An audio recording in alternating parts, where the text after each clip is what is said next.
안녕하세요. 반갑습니다. 네, 저는 오늘 인천 영상주간 2021 오늘의 행사는 이제 인간을 품은 도시, 도시를 품은 영화라는 프로그램을 진행하게 된 영화 칼럼니스트 김도훈이라고 합니다. 반갑습니다. 이제 일주일만 켜야 돼, 뒤에. 이제 일주일만 있으면 네. 극장에서 밤늦게까지 영화를 틀 수 있고. 그렇죠. 네, 드디어. 뭘 먹게도 해준대. 뭘 먹을 먹게도 수 해준대. 있어요? 그래서 저는- 걱정이야 난. 왜? 괜히 걱정. 나이가 들면 걱정이 많아. 아닙니다. 극장에서 한 번도 지금 확진자가 대량으로 나온 적이 없거든요. 그렇죠. 그래서 사실 아니 콘서트라 극장 정도는 저는 풀어줘야 된다라는 생각을 해요, 사실. 그러니까요. 이제 또 이제 새벽까지 술 먹을 수 있게 되고 그래서. 그쵸. 근데 이게 적응이 될지 모르겠습니다. 아, 술은 원래 10시까지 먹는 게 아닌가요, 인간은? 사실 약간 요즘 같은 경우에 무슨 그런 모임들 있잖아요. 뭔가 나랑 아주 친하지는 않은데 어쩌다가 한 3개월씩 한 번씩 보는 사이여가지고 누굴 만나. 그러면 회식을 새벽 2시, 3시까지 하기가 사실 되게 귀찮았거든요, 예전에는. 그러니까 근데 요즘 10시에 아름답게 끝내주니까 굉장히 편안한 것도 있어요, 사실. 그러니까요. 다시 예전같이 네, 허랑방탕한 네. 인간이 될까봐 걱정이긴 합니다만 여하튼 오늘 되게 즐거운 시간을 가질 수 있었으면 좋겠습니다. 저는 네. 변영주라고 하고요. 그 인천 영상위원회에서 이렇게 되게 재밌는 행사를 하는 것이 되게 좋다고 생각을 해서 네. 너무 즐겁게 왔습니다. 네, 예. 저도요. 근데 아까 호구 조사를 좀 해볼까요? 이렇게 인천이 아닌 바깥에서 오신 분 계신가요? 몇 분 계시고 거의 대부분의 난 반만 손 관광객님들이- 들어야 될 것 같은 네? 게 네, 지금 부모님하고 우리 언니가 네, 인천에 살고 있기 때문에 그렇죠. 네. 네, 한 25년째, 거의 30년째. 그래서 저는 이제 여기가 거의 지금 본가라고 부르고 있기 때문에 이곳을 약간 명예 인천 시민 같은 느낌. 그렇다고 하기엔 제가 주로 서울시에서 세금을 내고 있기 때문에 그렇죠. 세금을 내지 않으면 인천인이라고 할 수가 없죠. 그럼요. 저는 사실 저는 부산 출신이에요. 이를테면 한국에서 두 개의 영화적으로 아주 이를테면 느와르라든지 장르 영화들을 가장 많이 로케이션으로 만들어지는 두 도시가 사실은 부산과 인천이거든요. 근데 이를테면 저는 이제 부산은 서울과 좀 많이 떨어져 있잖아요. 그래서 부산의 색깔이라는 것들이 되게 한국 영화에서 일찌감치 좀 만들어진 케이스라고도 봐요. 이를테면 뭐 친구 같은 영화라든지 확실하게 이 영화는 부산에서 찍었다라는 지역색 같은 것들을 이를테면 드러내는 장소들의 어떤 특별함도 있고 이를테면 그 사투리에서 나오는 어떤 그 강력한 지역색 같은 것들이 있잖아요. 그래서 저는 이제 부산 출신이다 보니까 어떻게 보면 두 도시가 항구 도시로서 한국에서는 일종의 라이벌 도시라고도 볼 수 있잖아요. 그렇죠. 시대성이라든지 공간성에 있어가지고 그래서 저는 이번에 이제 상영했던 그 영화들을 쭉 저도 한 번씩 다시 보면서 그렇다면 이제 영화 속에서 인천이라는 도시는 어떻게 묘사되고 있는지를 굉장히 유심하게 들여다봤거든요. 근데 생각해 보니까 김동훈 기자가 부산에서 학교도 다녔잖아요. 부산에서 태어나서. 그렇죠. 네. 근데 왜 내가 너 사투리 쓰는 걸 들은 적이 없어? 네, 사투리 고쳤습니다. 네. 어, 고칠 수밖에 없더라고요. 왜냐면 이게 이제 영화 기자로 일을 하잖아요. 그래서 인터뷰 같은 걸 나가게 되면 못 알아듣겠구나. 네, 제가 쓰면. 사투리를 네. 쓰면 사람들이 일단 되게 웃기게 봐요. 웃으시더라고요. 그래서 이 전문적인 일을 하려면 부산 사투리가 아니라 서울 사투리 바꿔야겠다. 그래서 저는 요즘 그런 생각을 해요. 정치인들도 다 좀 사투리 좀 바꿨으면 좋겠다. 너무 경상도 사투리가 많다. 그러네요. 네, 그러네요. 근데 정말 저도 요번에 이 행사 때문에 인천에서 찍은 줄 몰랐던 영화도 있었고, 그렇죠. 예. 또는 인천에서 찍은 줄 알고 있었던 영화도 있었고, 그런데 되게 이렇게 인천이라는 공간이 재밌다라는 생각을 많이 하게 됐던 것 같아요. 그러니까 예를 들어서 일단 기본적으로 인천은 그러니까 이주의 도시잖아요. 그렇죠. 그 조선시대 때부터. 그러니까 우리가 조선시대 때 그 외교 관계를 갖거나 아니면 이민을 오거나 이민을 갔던 나라가 명나라, 청나라밖에 없었기 때문에 그렇죠. 아무래도 인천이라는 곳이 일찌감치 이주 또는 이민의 어떤 역사를 갖고 있고 거기에 이제 아마도 그랬기 때문에 디아스포라 영화제를 인천에서 하는 것이 너무나 어울린다고 생각을 했었고 또는 지금 이제 인천공항도 있잖아요. 아, 그렇죠. 제가 이거 뭐 영화하고는 상관이 없습니다만 제가 되게 좋아하는 게임 중에 심즈라는 게임이 있어요. 아, 심지 네. 하시는 분. 한 분 계시네요. 내가 좋아한다 그랬지 다들 좋아한다고 얘기 안 했잖아요. 네. 근데 그 심즈에 이번에 새로 그 업데이트 프로그램이 하나 떴는데 뭐냐면 제목이 인천 어라이벌 키트예요. 인천 어라이벌. 그게 뭐냐면 드디어 한국과 그 패션 아이템들이 뜬 거예요. 네. 근데 그 패션 아이템을 코리안 뭐 패션 아이템 키트라고 안 하고 인천 어라이벌 키트라고 해서 그러니까 인천공항 패션인 거예요. 그래서 야 이거 되게 재밌다. 그러니까 뭐냐면 그 공항 일종의 공항 패션 그 옷 아이템들이 나온 거죠. 근데 이제 전 공항에서 그런 옷을 본 적은 없었어요. 근데 되게 재밌고 꽤 많은 사람들한테 인천이라는 곳이 그러니까 이를테면 그 아시아에서 제일 큰 공항이 있는 곳이라는 그렇죠. 이미지도 있기 때문에 또 지금도 여전히 그 인천 그 항구를 통해서 끊임없이 이제 사람들이 들어오고 나가고 있어서 이제 그런 이미지들이 영화에서 잘 표현되면 좋겠다라는 생각이 들었고 그래서 우리가 첫 번째로 얘기할 고양이를 부탁해가 그런 면에서 되게 어울리는 작품이었다 인천에. 그 예를 들어서 고양이를 부탁해는 10대 여성들이 부유하는 얘기거든요. 그렇죠. 끊임없이 떠나고 싶어하고 근데 떠날 곳을 찾지 못하고 또는 떠난다는 것이 어떤 이유가 있어서 떠나는 것이 아니라 그냥 마치 이제까지 내가 10대로서 살았던 어떤 공간과 시스템과 아버지로부터 떠난다는 개념인데 그게 인천에 붙으니까 굉장히 그 어떤 10대 여성의 이주라는 이미지로 오면서 전체적으로 영화가 훨씬 깊어지는 맞습니다. 것이 있는 것 같아요. 저 스스로도 사실 이제 인천이라는 도시를 영화 속에서 처음으로 제가 인식하기 시작했던 영화가 사실은 이제 2001년도에 개봉했던 고양이를 부탁해인 것 같아요.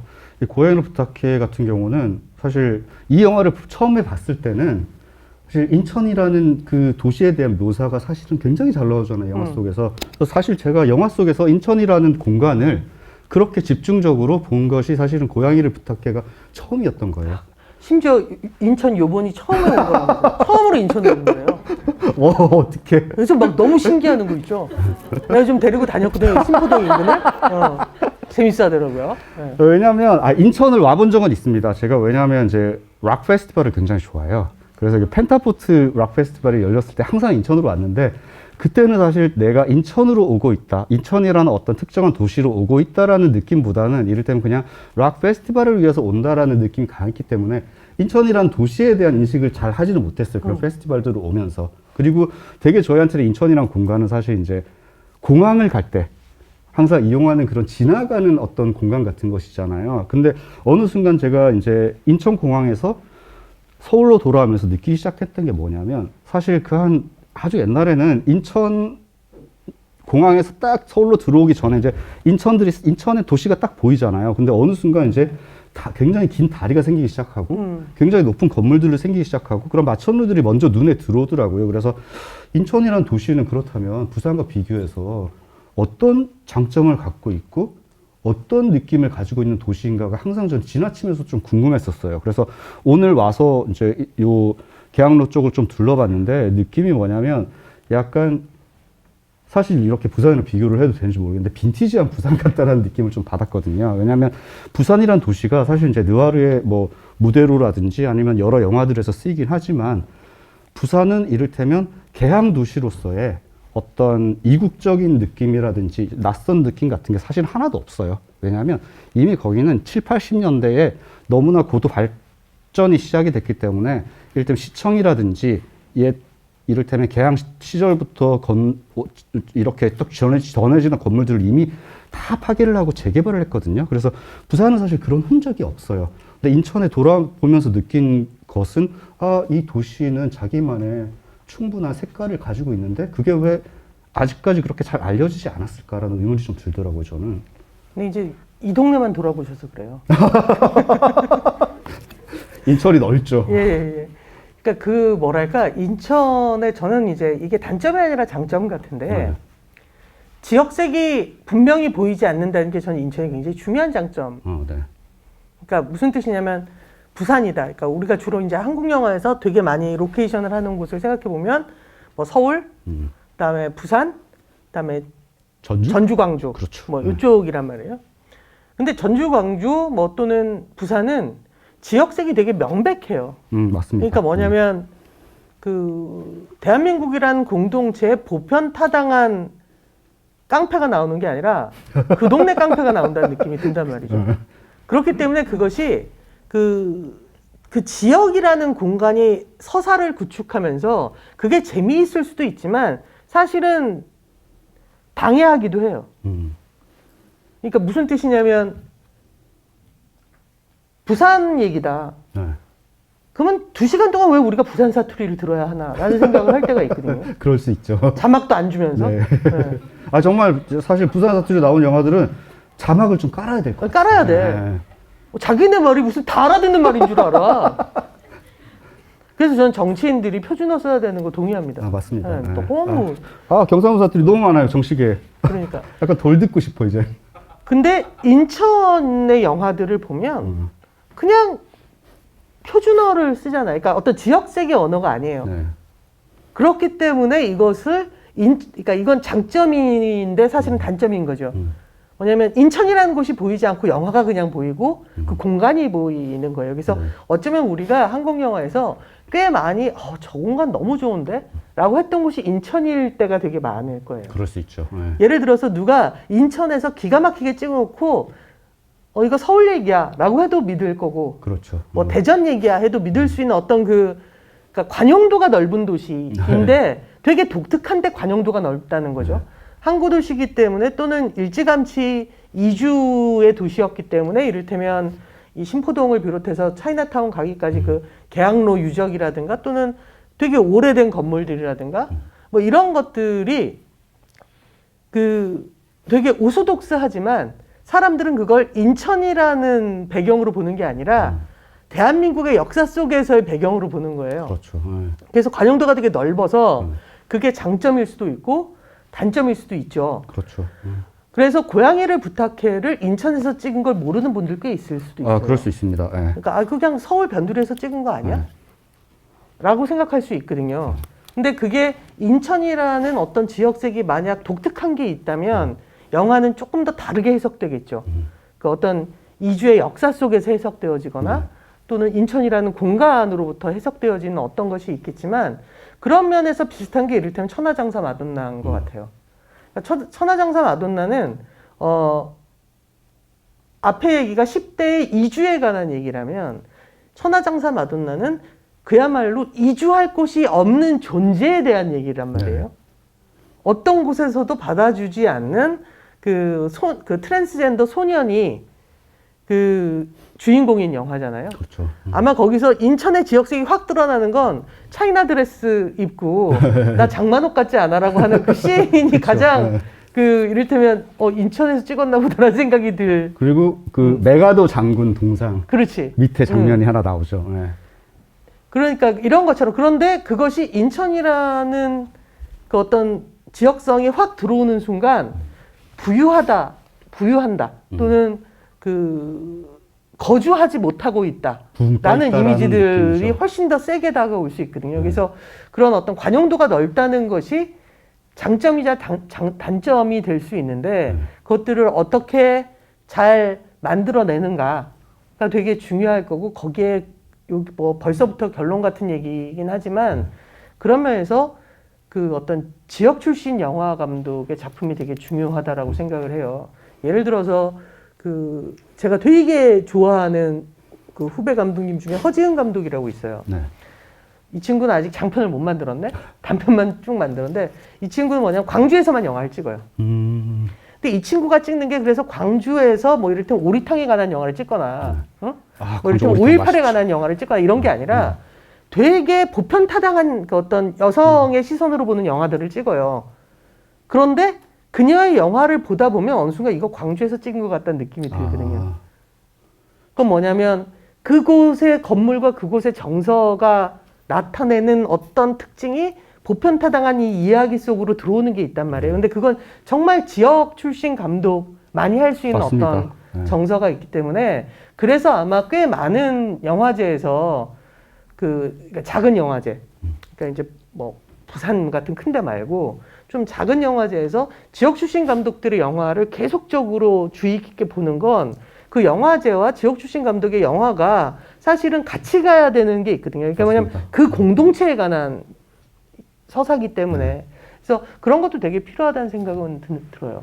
그래서 2001년도에 제가 이제 고양이를 부탁해를 처음 봤을 때 다시 보셨죠? 혹시 다시 보신 분 최근에 이렇게 리마스터링을 해가지고 새롭게 개봉을 하고 있잖아요. 다시 보니까 이게 그때도 우울한 영화라고 생각했지만 정말 우울하구나 라는 느낌을 다시 느끼게 됐거든요. 근데 제가 이 영화를 또 어떻게 봤냐면 그 2000년대 초반에 제가 영국에 살고 있었어요. 그래서 브리스톨이라는 되게 작은 도시에 살고 있었는데 그런 작은 도시에도 영국은 아트 시네마가 있습니다. 그래서 전 세계 영화들을 계속 틀어줘요. 그래서 제가 아트 시네마 가서 항상 영화를 보는 게 이제 저의 이제 소일거리였는데 고양이를 부탁해를 상영을 한다는 거예요. 그래서 제 영국 친구들을 3명을 데리고 그 아트 시네마에 갔어요. 그래서 고양이를 부탁해를 봤는데 저는 나름대로 한국의 영화가 얼마나 현재적이고 세련된 부분들이 있는 것들인지 약간 이를테면 이제 외국 나가면 약간 애국자 심정이 되잖아요. 되게 한국 영화 별로 평소에 한국 영화 이러면서도 외국 나가면 한국 영화 이렇게 된다니까요, 사람이. 그래서 고양이를 부탁해를 보러 갔는데 영화 다 끝나자 제 친구들이 조용한 거예요. 왜냐면 너도 저런 데서 이렇게 고생을 다 왔어? 라는 눈빛으로 저를 보는 거예요. 그래서 저 이것은 이제 인천이라는 도시인데 거기서도 굉장히 어떻게 보면 부유하고 있는 청춘들 약간 쇠락한 그런 이제 배경을 중심으로 해서 일단 그 소녀들의 어떤 붕뜬 마음 같은 것들을 보여주기 위한 장치다라고 했지만 그렇다고 제가 막 서울엔 63빌딩도 있고 그러면서 사진을 보여줄 수는 없잖아요. 그런 느낌이 있어요. 뭔 얘기인가 했어. 그러니까 그래서 고양이를 부탁해를 보면서 또 어떤 느낌을 받았냐면 뭐랄까 인천이라는 도시가 서울이랑 너무 가까운 것이 어떻게 보면 정말 이 도시의 정체성을 빠르게 부산이나 뭐 광주나 전주처럼 내세우지 못하게 된 어떤 큰 원인 중에 하나가 아닌가라는 생각이 좀 들었어요. 저는. 그럴 수도 있죠. 이를테면 고양이를 부탁해가 광주나 부산에서 만들어졌으면 아이들이 기차를 탔을 때 어디로 갈까 되게 걱정이 되거든요. 근데 인천에서 기차를 타면 웬만하면 서울 가거든. 그렇죠. 그렇지. 항상 끝은 서울이지. 그러니까 별로 걱정을 안 할 것 같고 뭔가 애들이 보이지 않는 곳으로 떠나는 것이 아니라 되게 명백하게 보일 만한 곳으로 가는 것 같다는 느낌이 드니까 맞아요. 그런 면에서 이제 두 가지 고민을 할 것 같아요. 이게 이제 인천 영화 주관이고 인천 영상위원회에서 주관하는 거면 이제 분명히 그런 어떻게 인천이라는 공간이 영화되는가에 관한 문제라면 이 두 가지 고민을 동시에 해야 될 것 같아요. 이게 다 장점과 단점이 있는 거잖아요. 그러니까 이를테면 그 서울에서 가깝다는 것은 아까도 얘기했지만 어떤 보표 타당한 관용도가 되게 넓다는 의미가 있는 반면 이것을 왜 굳이 인천에서 찍었어야 했지라는 것을 그쵸. 찾아내는 것이 되게 어려운 점이에요. 그러니까 예를 들면 제가 인천에서 되게 제일 좋아하는 데 중에 거기는 뭐 이를테면 여기 차이나타운에서 이 신포동까지 요 길 되게 좋아하지만 인천대교 되게 좋아하거든요. 인천대교는 언제가 제일 좋으냐면 안개가 많이 껴서 시속 30으로 가게 될 때가 제일 좋아요. 무서워.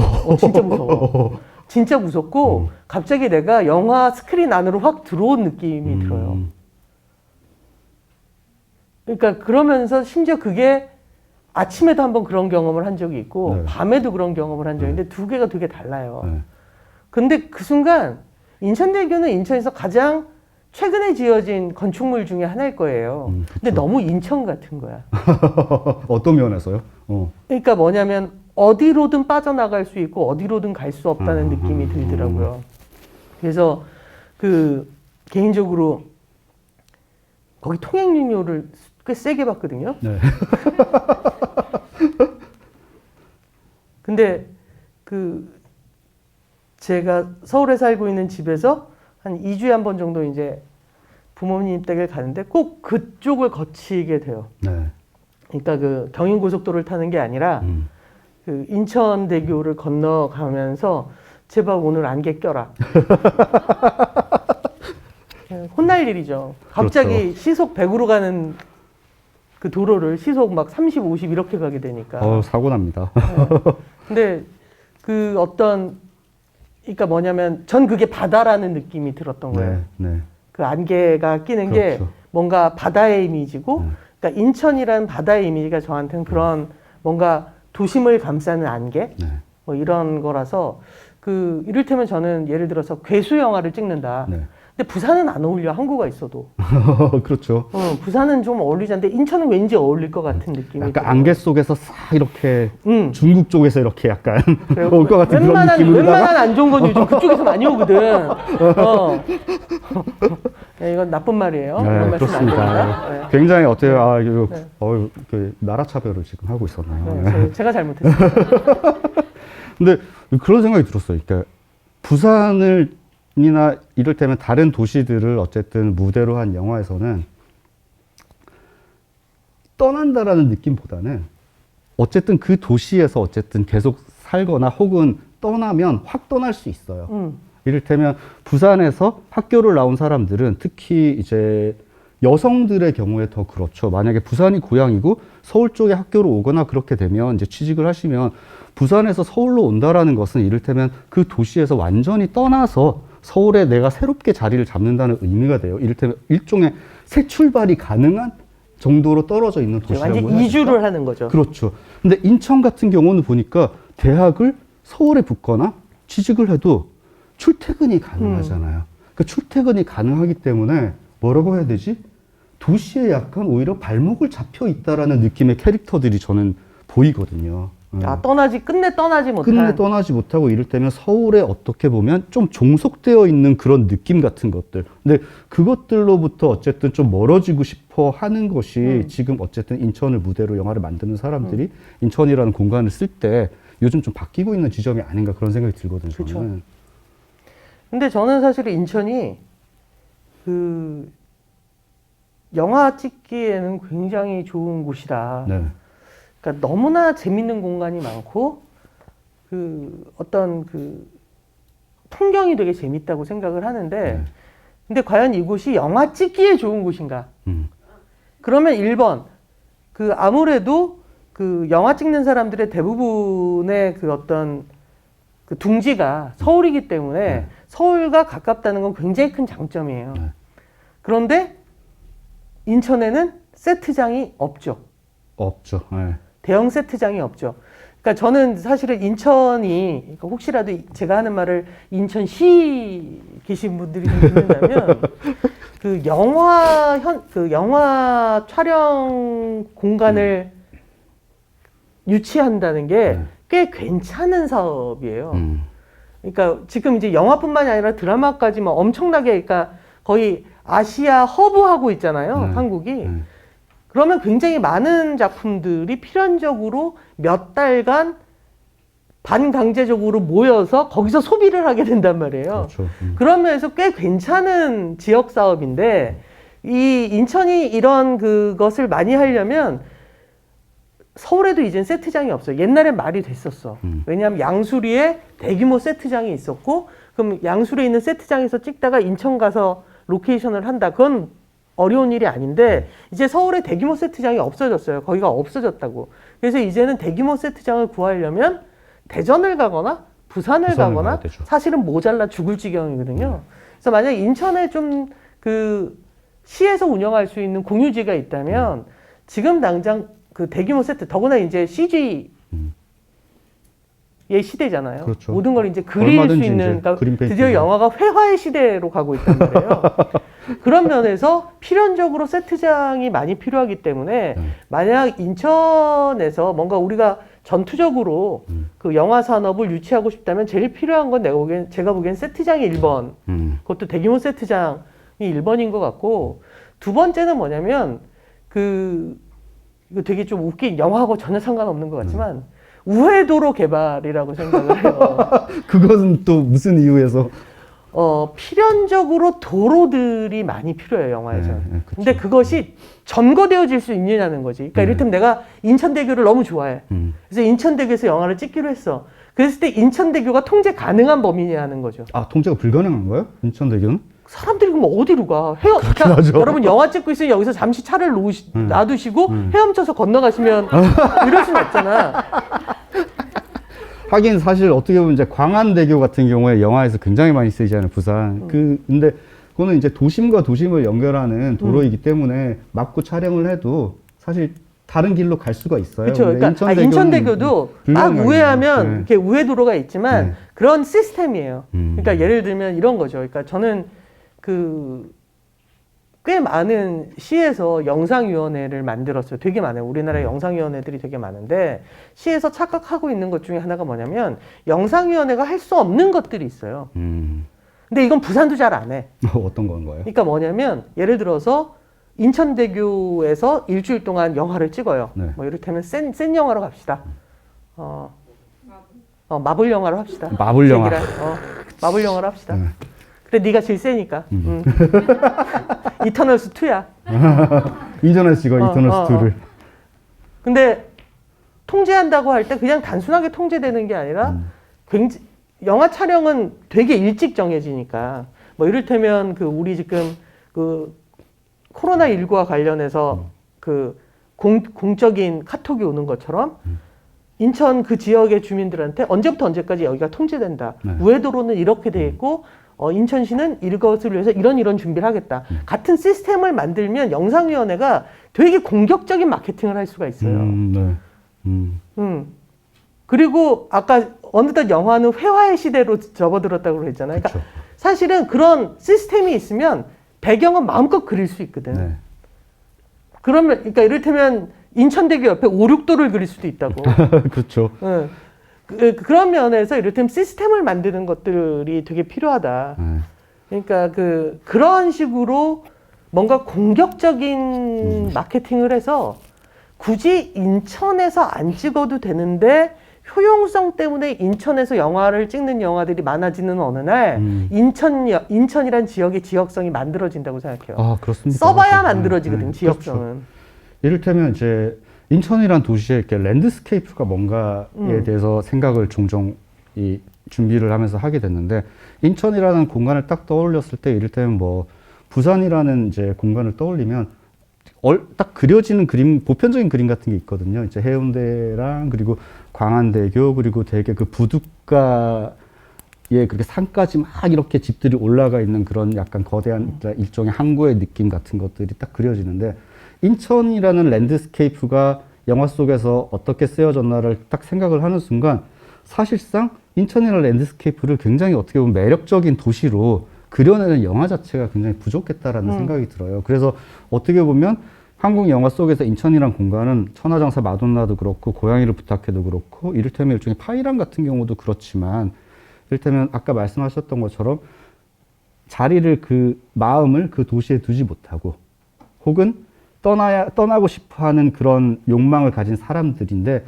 어쨌든 모여서 서로 인간적으로 굉장히 위안을 서로 주고받는 그런 장면으로서 많이 쓰이거든요. 그러니까 이를테면 뭐 그대를 사랑합니다 같은 영화에서도 굳이 서울이 아니라 인천에서 영화를 찍었잖아요. 그건 어떻게 보면 서울이라는 도시 같은 경우는 사실은 재개발이 굉장히 빨리 진행이 되고 있기 때문에 일단 그런 작은 산동네, 작은 그런 동네의 느낌 같은 것들이 점점 사라지고 있고 인천을 배경으로 했을 때 느껴지는 뭐라고 해야 되냐면 서울은 아니지만 서울과 굉장히 가까이 붙은 도시인데 그 안에서 어쨌든 조금 더 인간적으로 사람들이 서로를 이해하려고 노력하고 이런 공동체의 그러니까 이런 거죠. 서울의 외곽 이미지를 살리는 거죠. 그렇죠. 예. 서울의 외곽 이미지를 살리는 방식으로 인천을 로케이션으로 활용한 케이스죠. 그건. 그러니까 이를테면 고양이를 부탁해나 천하장사 마돈나가 인천이라는 어떤 역사적이고 공간의 어떤 특수성, 이주성이라는 그 특수성을 이용해서 부유하는 것,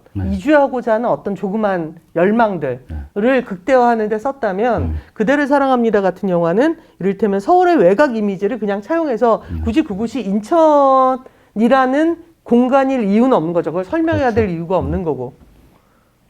그렇죠. 결국에는 그래서 제가 조금 더 이제 한국 영화에서 보고 싶은 것은 인천이라는 공간을 저는 조금 전에 돌아다니면서 스펙타클로 활용할 수 있는 최적의 공간 중에 하나다라는 생각을 했어요. 이를테면 저는 인천도 어쨌든 송도 지역이 개발된 새로운 구역들이 생겼고 그리고 아까 말씀하셨던 것처럼 거대한 다리들이 있고, 그리고 지금 요 구시가 쪽에는 이를테면 뭐랄까 약간 쇠락한 옛날 항구의 느낌 같은 것들이 여전히 존재하거든요. 그래서 이렇게 재밌는 공간에서 액션 영화들을 조금 더 찍을 수 있다면 인천이란 도시에 대해서 외부인들이 느끼는 어떤 매력 같은 거 있잖아요. 그런 것들을 좀 더 느끼게 만들 수 있지 그쵸? 않을까라는 약간 그런 고민이 드는 거죠, 저도. 그런 면에서 액션 영화들이 또 이제 몇 편 있지 않습니까? 아, 뭐가 있나요? 그 이를테면 차이나타운도 아, 그렇죠. 예. 액션 영화라 할 수 있을 것이고 무례한도 쓸쓸한 감정이라고 해서 액션이 아닌 건 아니니까. 그렇습니다. 그런 면에서 두 편의 영화는 그 인천의 어떤 쓸쓸함 네.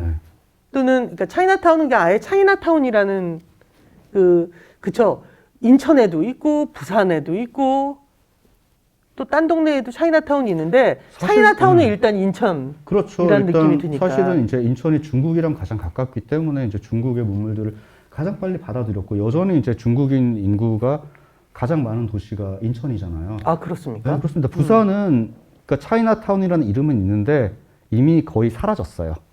그리고 거기는 지금은 사실은 만두집이지. 차이나타운이 아니라, 그렇죠, 유명한 만두집이 있는 러시아타운이 됐어요.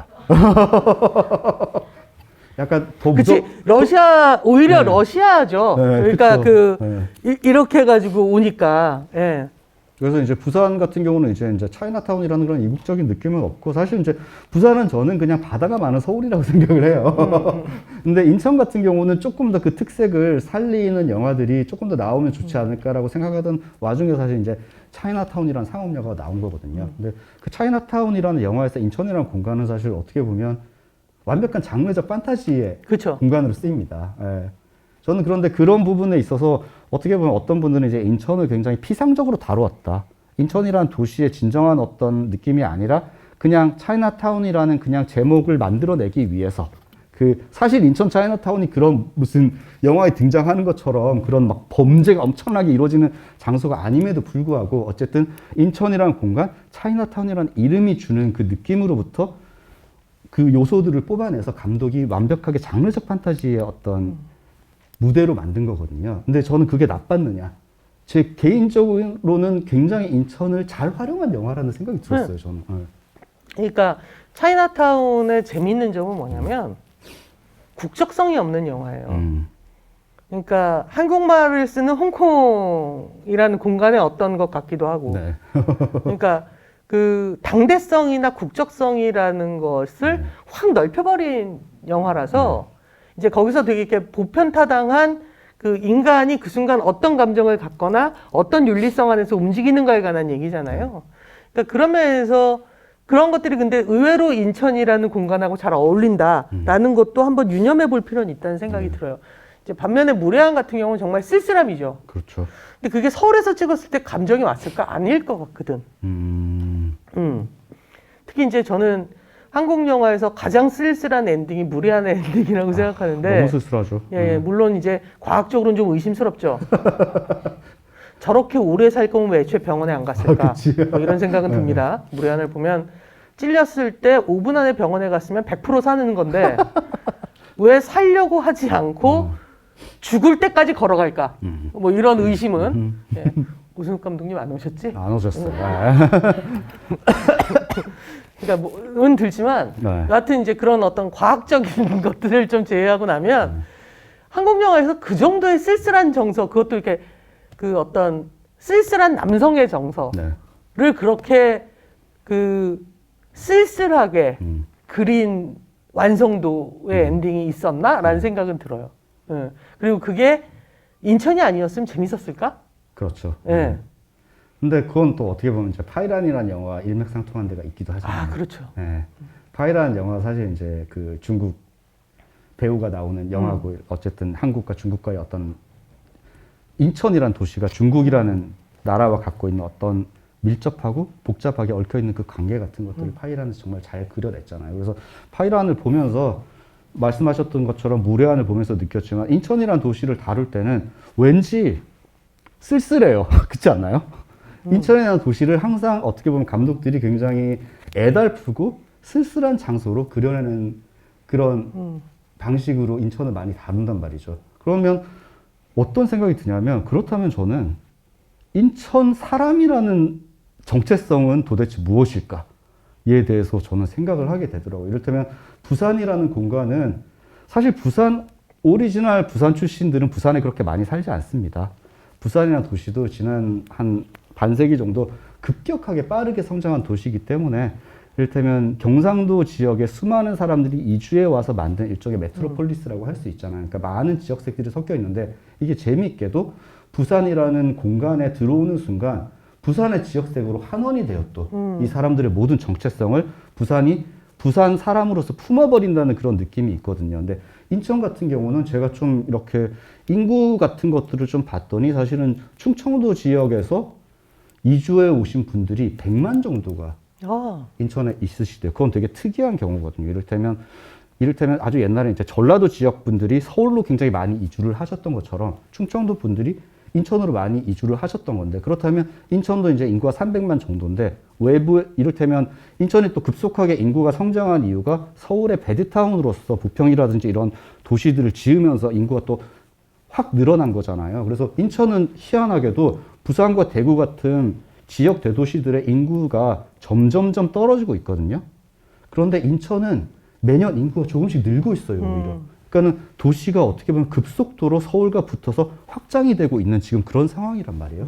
이런 상황에서 그렇다면 인천 사람들은 나를 인천 사람이라고 했을 때 나의 정체성을 뭐라고 느낄까? 저는 그게 사실 되게 궁금해서 관객 여러분한테 오늘 여쭤도 보고 싶었어요. 감독님은 어떻게 생각하세요, 그분? 전 잘 모르죠. 어떤가요? 인천이라는 정체성을 나는 인천 사람이다라고 항상 느끼시는 분? 몇 분 안 계시잖아요. 외부에서 이제 어쨌든 인천도 이주해 오신 분들이 굉장히 많고 일종의 정말 많은 다양한 지역의 사람들이 섞여서 살게 되는 메트로폴리스가 이제 급속하게 확장이 지금 된 상태란 말이에요. 인천공항이 생기고 이러면서. 근데 또 생각해보면 이 정체성이라는 건 결국 끊임없이 변하고 만들어지는 것 같아요. 네, 네. 그럼 바꿔 말해서 서울이라는 정체성은 뭔가? 여기는 서울시장 선거 한다는 것밖에 없는 거 같아요. 집값 더럽게 비싸다? 집값이 비싸죠. 네. 망해라? 뭐 이런 생각. 정치적인 발언이시나요? 어떻게 이게 정치적인 발언이야? 망해라가. 공평한 발언이죠, 모두에게. 공평하죠. 네. 그러니까 그러면서 서울이란 정체성은 어이없는 서울 부심? 이런 건 정체성이 아니잖아요. 아니죠. 네. 그러니까 모든 판단을 서울 중심으로 하는 거? 네. 이런 건 정체성이 아니라 그냥 게으른 거잖아. 그렇죠. 그런 면에서 그 서울의 정체성이라는 것이 사실은 만들어져야 하는 것처럼 그것은 사실 공간으로부터 오기도 하고 지역 공동체의 어떤 뭐 행사나 축제 같은 거에서 오기도 하고 또는 이 지역의 어떤 중심 화두가 무엇인가에 따라 오기도 하잖아요. 또는 이제 부산의 정체성도 사실은 이상한 지역 부심이지 사실은 그렇죠. 부산의 정체성은 굉장히 많이 바뀌었다. 많이 이를테면 1950년대 부산의 정체성은 이를테면 고향을 떠난 사람들이 더 이상 갈 곳이 없어서 마지막까지 온 곳이 부산이기도 하고. 그렇죠. 한국 전쟁 때 급속하게 성장을 했죠. 부산은. 또는 그 이후에는 이를테면 우리나라 최고의 항구 도시로서의 부산. 네. 뭐 이런 이미지들이 있다가 그러다가 지금은 이를테면 남쪽의 서울이잖아요. 그런 이미지. 그리고 그런 이주해 오는 사람. 네. 그 속에서 과연 이를테면 부산이라고 할 때 우리가 이를테면 자갈치 시장이라든가 또는 부산항과 부산의 정체성이 연결되느냐. 그렇지 않거든. 그렇지 않죠. 네. 그런 면에서 사실은 정체성이라는 것은 만들어가는 거고 변화해가는 거지 존재하는 것은 이제 없는 것 같아요. 맞습니다. 어느 도시나 이를테면 그런 것 같아. 그러니까 부산은 근데 제가 정확하게 말할 수 있는 게 영화 속에서 부산이 다뤄주는 방식은 마약의 도시죠. 모든 마약 사범을 주인공으로 한 영화들은 이제 부산을 배경으로 찍어지죠. 한국 영화를 근거로 하잖아. 네. 그러면 부산이라는 도시만 없어도 범죄율이 반으로 줄어요. 그렇습니다. 정말 부산은 우악스러운 도시로 나오잖아요. 뭐 범죄와의 전쟁 같은 영화도 그렇고, 이를테면 뭐 마약왕 같은 영화들도 그렇고, 심지어 마약왕 같은 영화는 실화입니다. 70년대 진짜로 한국에 그쵸. 있었던 이제 마약왕을 다룬 영화인데, 그렇다면 그런 생각이 드는 거죠. 인천이란 도시를 좀 더 매력적으로 장르 영화에서 보여주면서 인천이란 도시의 정체성을 문화상품, 영화를 통해서 이렇게 조금씩 발전시켜 나가기 위해서 인천도 마약의 도시로 영화 속에서 만들어야 되는 게 아닌가라는 생각이 드는 거죠, 어느 순간. 농담한 거죠? 농담 아닙니다, 정말로. 일단은 장르 영화의 어떤 배경으로서 저는 인천이 가지고 있는 무한한 매력이 있다고 생각을 하거든요. 개수 영화가 낫지 않아? 갯벌에서 이렇게 올라오는 애로? 개수 영화는 너무 돈이 많이 듭니다. 아, 그러네요. 네, 그리고 중국과 약간 중국 쪽에서 오는 거잖아요. 아니, 지금 갯벌에서 온다 그랬다? 나 갯벌에서 온다 그랬어. 네, 자연 발생이야? 한국산이야, 한국산. 네. 중국이랑 아무 관계 없는 네, 거고요. 관계 없어요. 네, 무슨 소리야. 안 그래도 한한령이 너무 심한데 중국. 무슨 얘기라고 있었지? 그래서 이제 장르적으로 이제 인천이라는 공간을 좀 더 구현할 수 있는 방법들이 좀 많아졌으면 좋겠다. 근데 마이네임 보셨어요? 혹시 넷플릭스에? 너무 재밌죠? 아니야.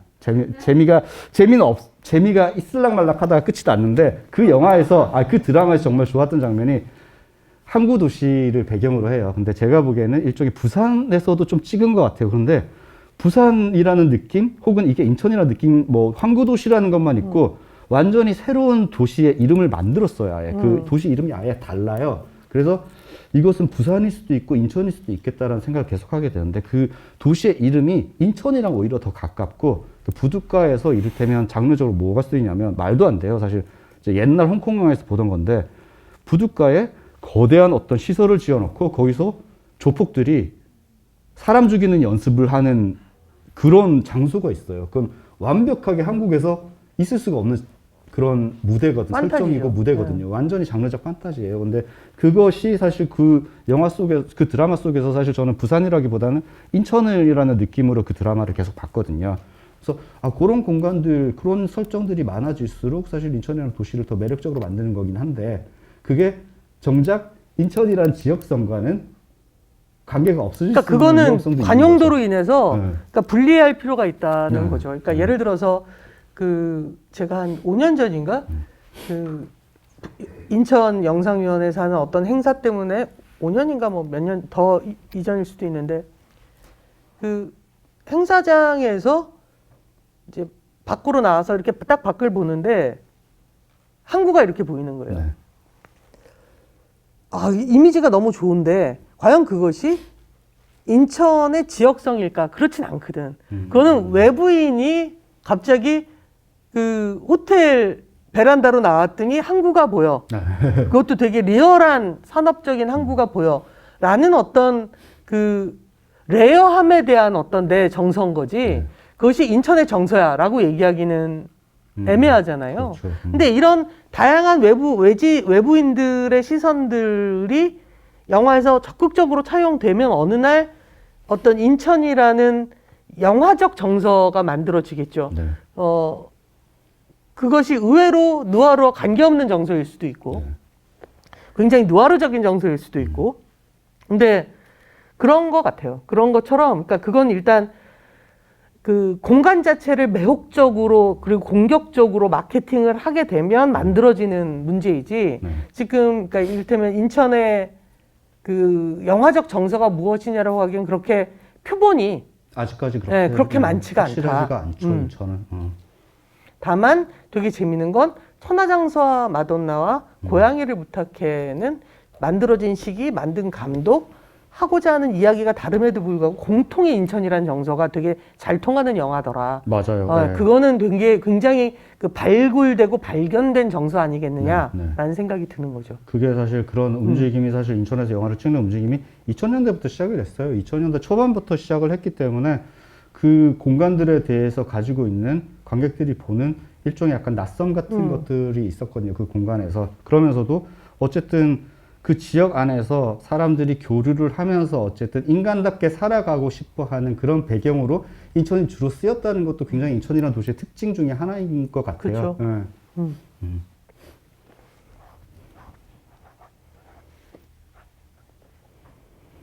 자, 그럼 저희가 인천의 정체성이라든지 인천이라는 도시를 어떻게 하면 영화 속에서 좀 더 활용해서 인천이라는 도시의 매력 같은 것들을 좀 북돋을까 이런 이야기를 조금 해봤는데 뭐랄까. 인천이라는 도시가 사실 아까 말씀하셨던 것처럼 계속 이제 떠나고 싶어 하는 사람들의 무대로서 계속 존재해왔고 그런 식으로 활용이 되어왔다고 했잖아요. 그런데 사실 이게 제가 말씀드렸던 것도 이제 어쨌든 인천이라는 도시를 이제 뭐랄까. 떠나야 하는 도시 혹은 서울의 배드타운이 아니라 인천만의 정체성을 가진 도시로서 개발하려고 하는 움직임이 상당히 사실은 요즘에 있잖아요. 이를테면 감독님 굉장히 좋아하시는 맥주도 있고. 인천 맥주. 계양로 맥주. 아, 네. 저 개인적으로는 네. 영국, 미국, 일본, 홍콩, 대만, 한국 합쳐서 네. 가장 맛있는 라거가 인천에서 만들어지고 있다고 생각해요. 네. 계양로 라거는 이거 왜냐면 제가 맥주를 싫어하기 때문에 할 수 있는 말이에요. 전 진짜 맥주를 안 좋아하거든요. 근데 계양로 라거를 마시고 미치는 줄 알았어. 아니 어떻게 그렇게 맛있는 맥주를 만들 수 있지? 무슨 맛입니까? 그 라거는 그 더운 나라의 맥주라고 생각을 해요. 그러니까 시원한 맛에 먹어야 되는. 그렇죠. 시원하고 쩡하고 청청한 맛에 먹어야 되는 그것을 다 만끽시켜주면서 맥주임을 잊지 않는 맛이라고나 할까요? 오, 너무 극찬이네요. 혹시 네. 계양로 맥주 마셔본 적 있으신 분? 진짜 맛있죠? 오, 네. 그렇구나. 인천의 자랑이었구나, 이게 일종의. 그래, 계양로 맥주를 인천 공간의 정체성이라고 오늘 결정합시다. 오늘은 그럼 계양로 맥주를 무조건 마시는 걸로. 그러니까 정말 계양로 맥주는 정말 마셔보면 맥주를 싫어하는 저도 어쩔 수 없이 전 기본적으로 진짜 맥주를 별로 원래 안 좋아해요. 네. 그러니까 맥주가 되게 맛없다고 생각을 하고 잘 취하지도 않고 그 되게 불필요한 알코올이다라고 생각을 그동안 해왔어요. 도대체 왜 이렇게 열심히 마셔야 겨우 취하나? 굳이 이걸 먹어야 하나? 많이 마셔야 취한다는 게 참 힘들죠. 네. 맥주는. 너무 힘들다. 소주 한 5잔 마시면 그냥 오는데. 근데 네. 맛있다고 느낀 첫 맥주였던 것 같아요. 네. 근데 그것도 되게 재밌는 게 사실 이제 인천 외부에서는 팔지 않는 것이 그들의 스트릭트한 원칙이잖아요. 지금. 그러니까 대부분의 지역 맥주들이 그렇습니다. 네. 그러니까 이를테면 그 원래 그 지역 맥주의 효시 중에 하나라고 할 수 있는 게 그 강릉의 버드나무 브루어리인데 거기는 IPA가 괜찮아요. 그런데 어느 날부터 그 강원도 지역에서만 판매를 하더라고요. 그런 것처럼 지역 맥주를 그 지역에서만 판매하는 것이 만약 법이라면 참 그 법에 대해서 문제 제기를 하고 싶을 정도로 아니면 서울을 인천시장님께 바치고 싶을 정도로 서울이란 도시를 하느님한테 바치는 것보다 낫지 않냐? 그렇죠. 하느님한테 이제 봉헌하는 것보다는 훨씬 낫지, 그게. 서울을 막 여기다 바치고 인천시장님한테 바치는 게 좀 더 민주적이지 않냐? 왜들 그렇게 바치는지 21세기적이고. 모르겠는데, 서울을. 근데 정말 계양로 맥주는 되게 맛있는 것 같아요. 근데 그런 식으로 저는. 그분 계양로 맥주의 그 표지가 할아버지거든요. 근데 그분이 원래 오랫동안 영화 간판 그리시던 분이래요. 인천에서. 나 오늘 알았네. 쓸데없는 얘기를 또 했군요. 근데 그게 이제 일맥상통하는 부분이 있는 게 정말 저는 재밌다고 생각하는 움직임 중에 하나가 2010년대 정도부터 시작이 됐던 것 같아요.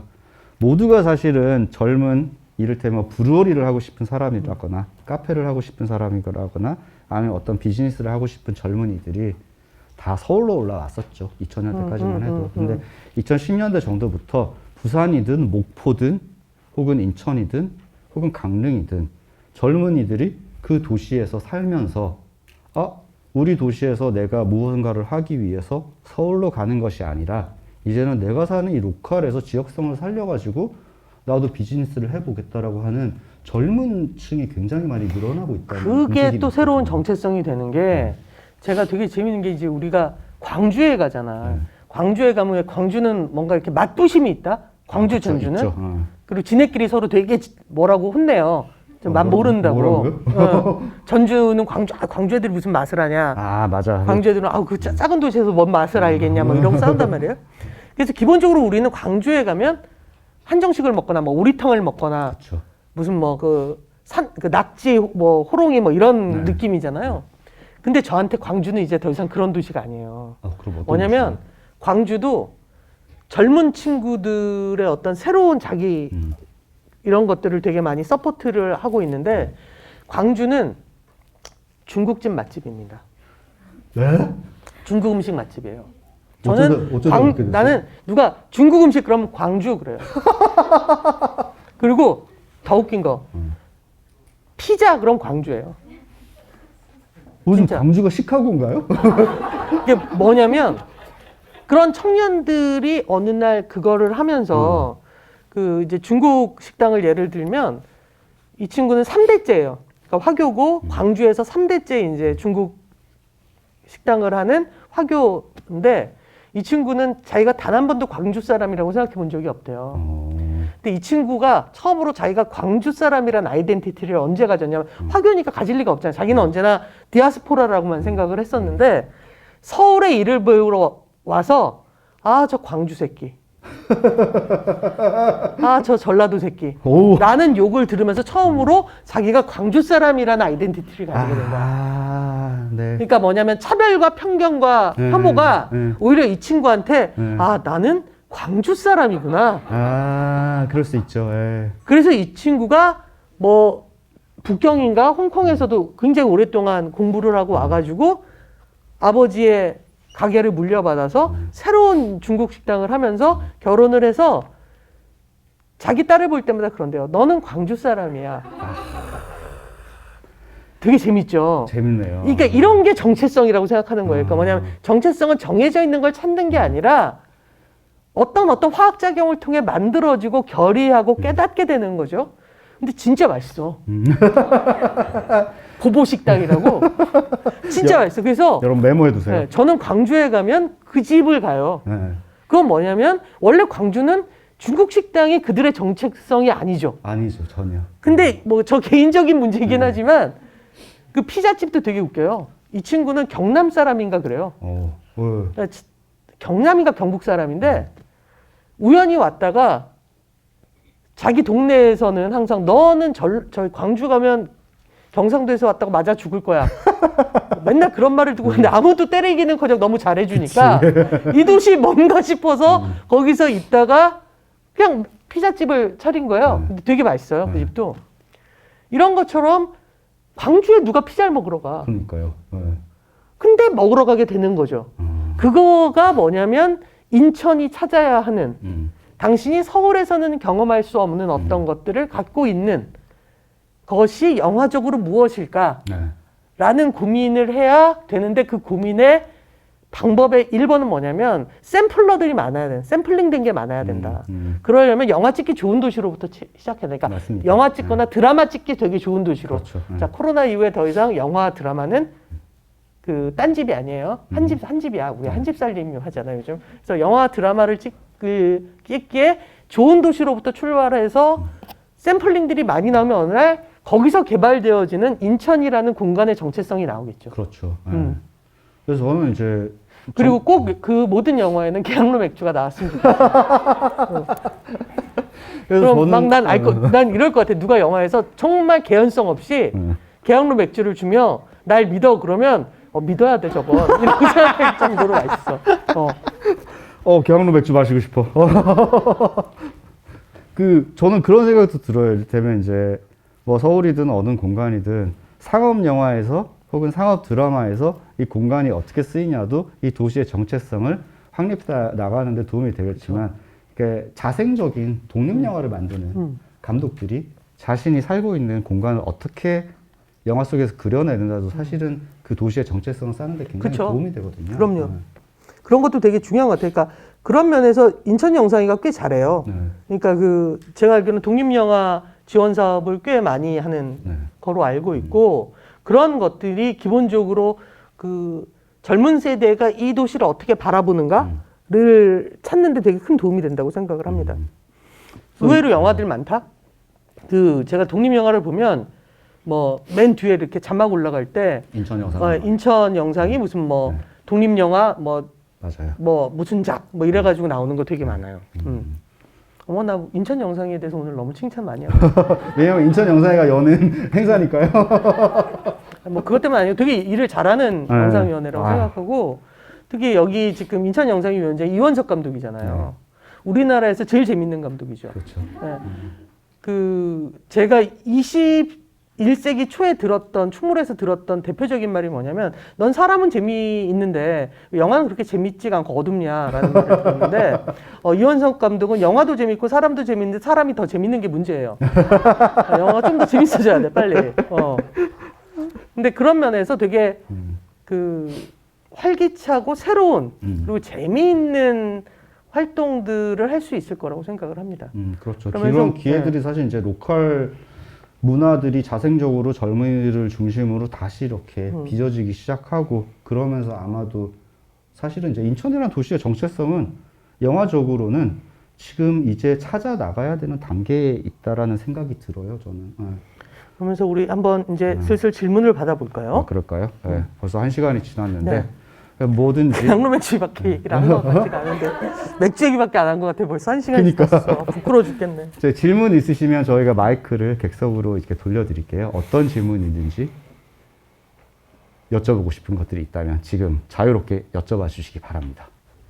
배용주 감독님에 대한 사적인 질문도 좋습니다. 정말요? 준비를 하고 오셨잖아요. 정말요? 네. 네. 혹시 질문 있으신 분? 손 살짝 드시면 저희가 마이크를 넘겨드릴게요. 아니, 질문이 하나도 없으신가요? 어색하셔들 그래. 그동안 그치. 그 단체 카톡방 오픈 카톡방으로만 질문하시다가 갑자기 그러니까. 오랜만에 옛날 방식으로 손을 들라고 하니까 아니, 되게 약간 저는 이제 질문해 주실 것들이 조금 궁금하긴 했던 게 저도 사실은 이제 인천 사람은 아니고 인천에 몇 번 와보지 못한 상황에서 그러니까 인천에 사시는 분들로서는 이제 인천이 배경으로 한 영화를 어떻게 보시는지 그리고 그 안에서 인천이라는 정체성을 느끼시는지 그런 것들이 사실 좀 궁금하긴 했거든요. 네. 없으신가요? 네, 수줍으십니다. 네? 아직 질문이 없으시네요. 그러면 저희가 일단 얘기를 좀 그냥 다시 진행을 해 볼 테니까 중간중간에 그냥 궁금하신 거 있으면 손 들어서 질문을 해 주시면 좋을 것 같아요. 네.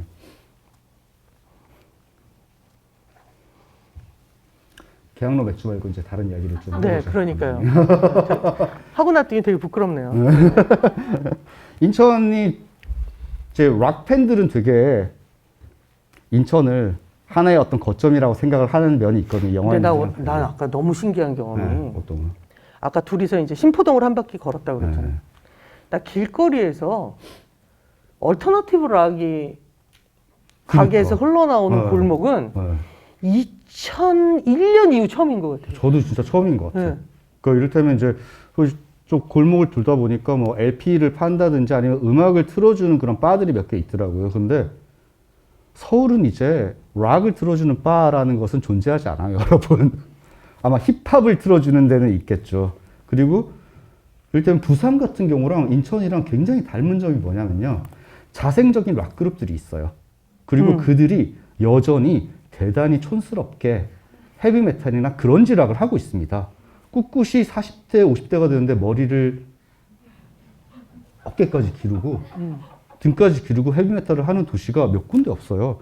그게 바로 부산이랑 진짜 그 인천이거든요. 락 문화는 네. 빙하기가 이미 한 10년 전에 왔는데. 그렇죠. 락은 락은 죽었다라는 그런 말이 나옴에도 불구하고 로컬 밴드들이 이렇게 살아있는 걸 보면 이를테면 한국에서 대표적인 두 항구 도시가 가지고 있는 어떤 정서가 있는 거예요. 그거는 저는 가끔 분노라는 생각이 들어요.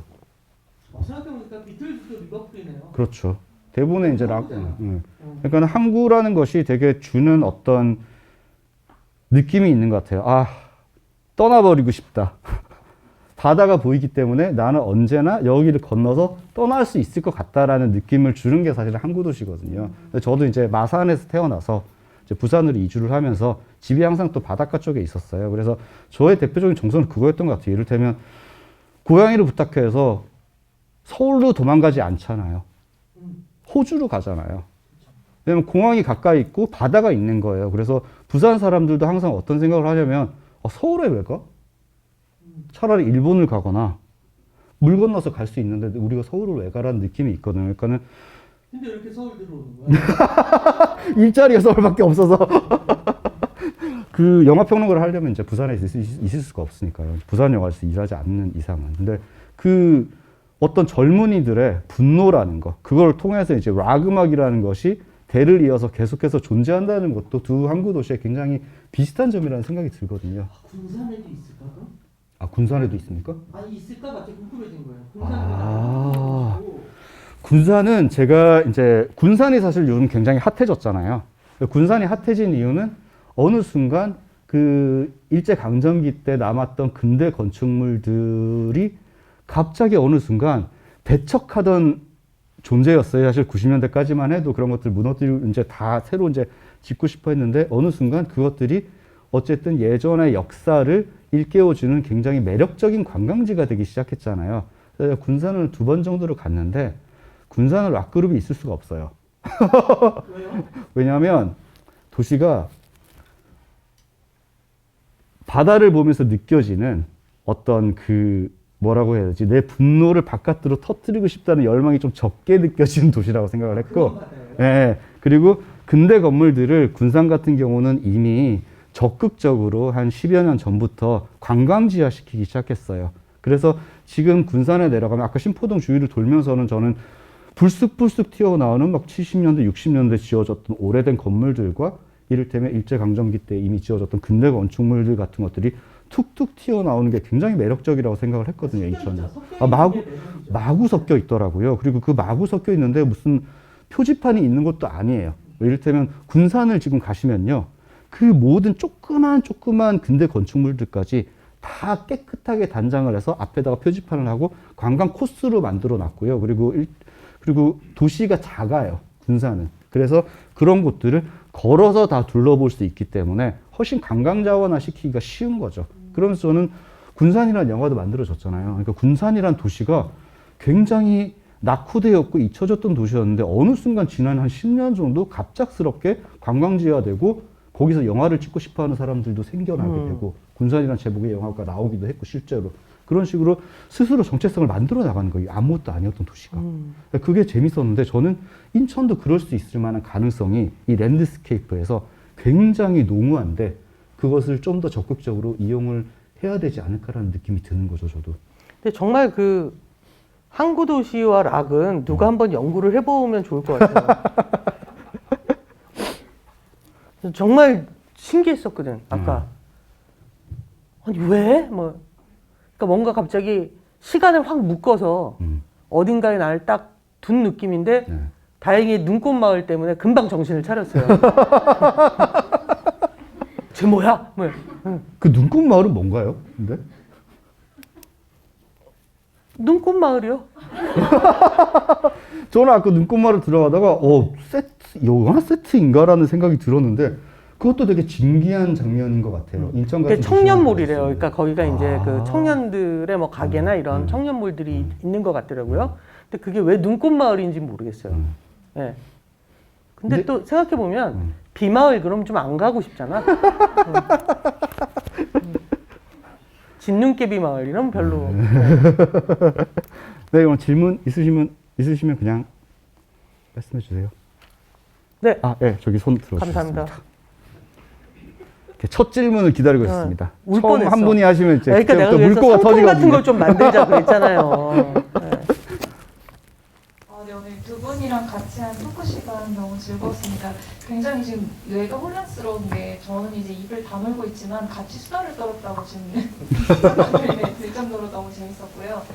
저는 이제 인천에서 이제 줄곧 살아가고 있는 사람이고 인천은 정말 이제 규정 짓기 어려운 그런 디아스포라의 도시라고 생각이 들어요. 이제 저만 해도 이제 부모님만 해도 인천뿐이 아니고 이제 외지분이시고요. 뭐 어머님은 서울에서 오셨고 아버지는 뭐 대전에서 오셨고 그리고 그 인천 정체성에 대해서 저도 이제 계속 꾸준히 이제 고민을 하고 있는데요. 특히 이게 조금 또 계속 궁금증이 이제 굉장히 극대화되긴 했는데 이걸 제 영화적인 시선으로 보았을 때 그 장르 영화에서 많이 나오는 뭐 차이나타운이나 아니면 뭐 그 서울 분들이나 다른 외지인들이 인천을 떠올렸을 때 제일 생각나는 이미지, 뭐 차이나타운, 월미도 그런 것들이 사실 그 장르 영화에 이제 많이 뭐 이렇게 사용되는 게 사실 인천 시민으로서는 약간 이제 진부한 감이 있다고 좀 생각이 들기도 했어요. 네, 그래서 아까 또 감독님께서 말씀하신 것처럼 지역 출신의 그 감독들이 좀 많이 부응을 해야지 그런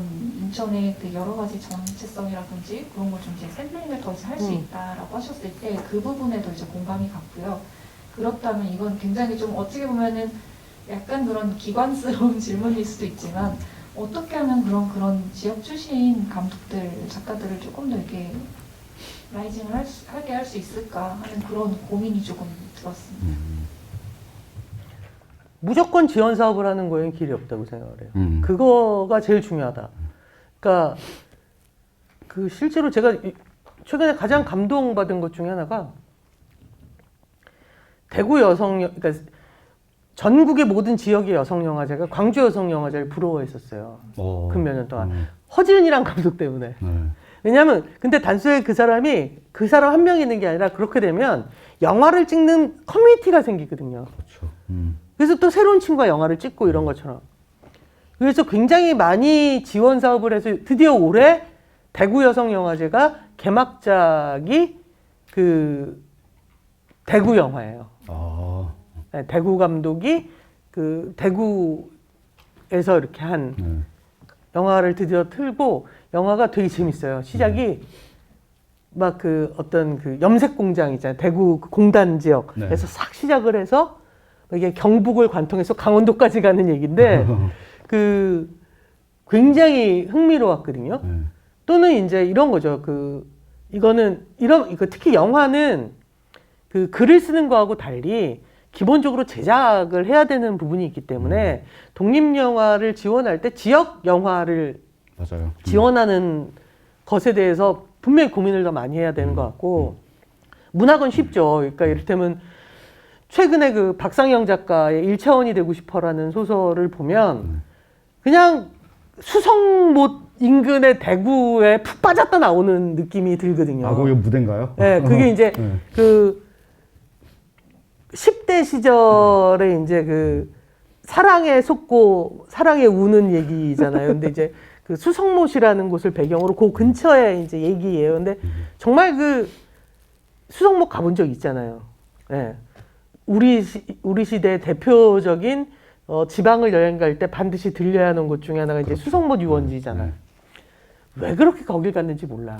근데 여하튼 그런 것들이 확 살아오르거든요. 그러니까 그런 것들이 필요하다는 거죠. 문학에 있어서 그런 것처럼 영화도 그런 게 필요하고, 근데 대구에는 이를테면 뭐 그동안 꽤 많은 감독들 달마가 동쪽으로 가는 까닭은 대구 영화잖아요. 그렇죠. 그러니까 그런 것들이 있는 것처럼 인천의 어떤 영화, 인천 영화라는 것들이 필요하다라고 생각하고 그건 필연적으로 지원책이 있어야 되는 문제라고 생각합니다. 사실 이렇게 이를테면 서울 같은 경우에 이제 서울을 가장 서울답게 찍어내는 아름답게 찍어내는 그리고 서울의 어떤 동네 지역색을 잘 살리는 감독이 누군가를 생각해 봤을 때 이재용 감독님도 계시고 그리고 저는 또 무엇보다도 지난 몇 년간 가장 중요했던 서울 배경으로 한 영화들을 만든 감독이 또 김종관 감독이라는 생각이 들어요. 그러네요. 네, 왜냐하면 김종관 감독은 끊임없이 강남으로 가지도 않아요.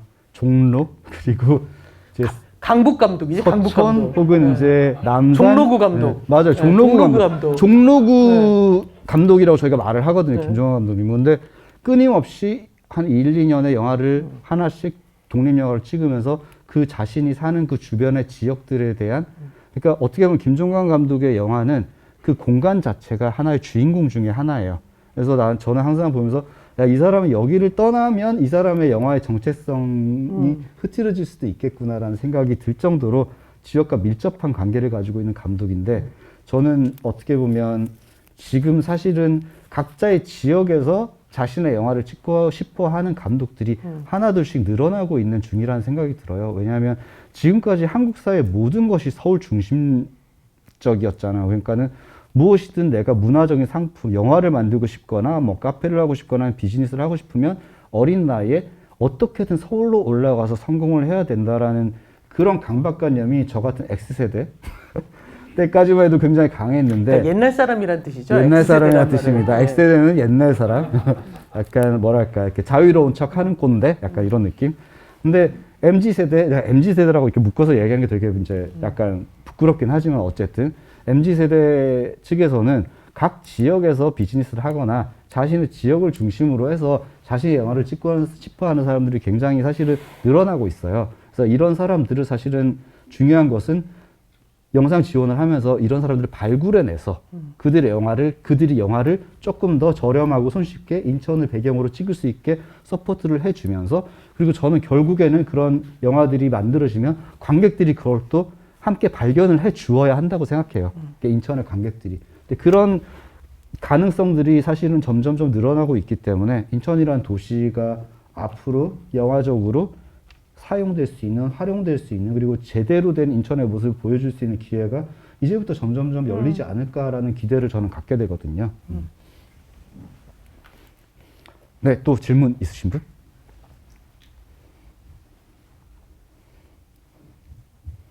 없으십니다.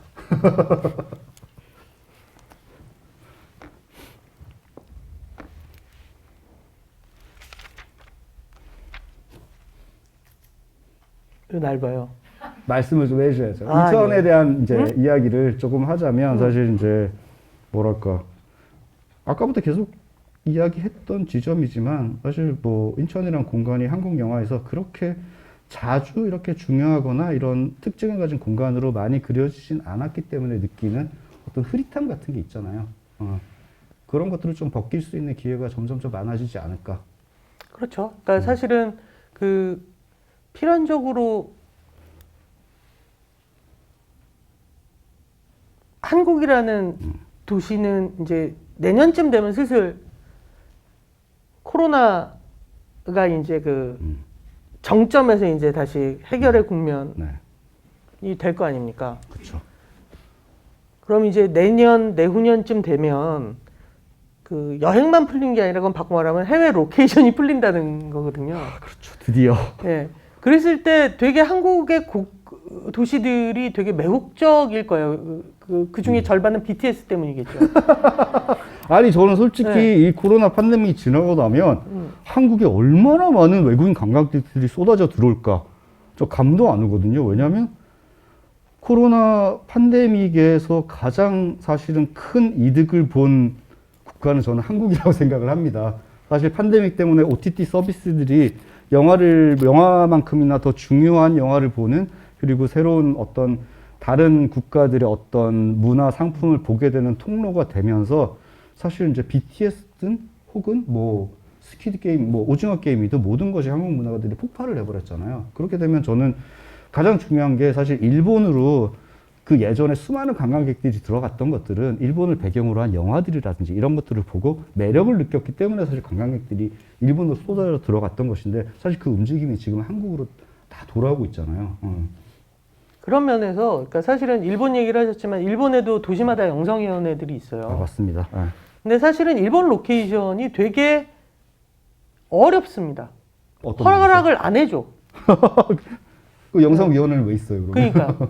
그래서 이를테면 우리가 알고 있는 꽤 많은 헐리우드 영화들이 일본에서 도둑 촬영한 영화들이거든요. 아, 그래요? 네, 영상위원회가 없기 때문이 아니라 영상위원회에서 할 수 없다고 하면 그러니까 이를테면 도쿄에서 제일 찍고 싶은 것 중에 하나가 뭐야? 당연히 지하철이잖아. 그렇죠. 못 찍게 돼 있어요.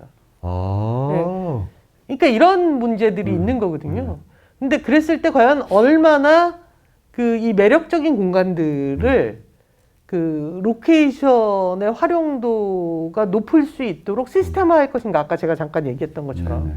이런 준비를 해놓는 게 되게 필요할 거라고 저는 생각을 하는 게 정말 그 OTT 뭐 BTS 또는 뭐 기타 등등으로 이 한국이란 공간 되게 이렇게 뭐랄까 엑조틱하고 되게 이렇게 매혹적으로 보이는 게 있거든요. 있죠. 네. 그랬을 때 그것이 의외로 그 우리가 발견하지 못한 어떤 것들을 발견할 수 있는 것 같다. 마치 김도훈이나 변영주 같은 외지인이 사람들이 그냥 촌스럽다라고 생각했던 어떤 거에 되게 매혹당하는 것처럼 그 마찬가지로 매혹당하면 그 매혹당하는 것들이 모여서 새로운 정체성이 되는 거니까.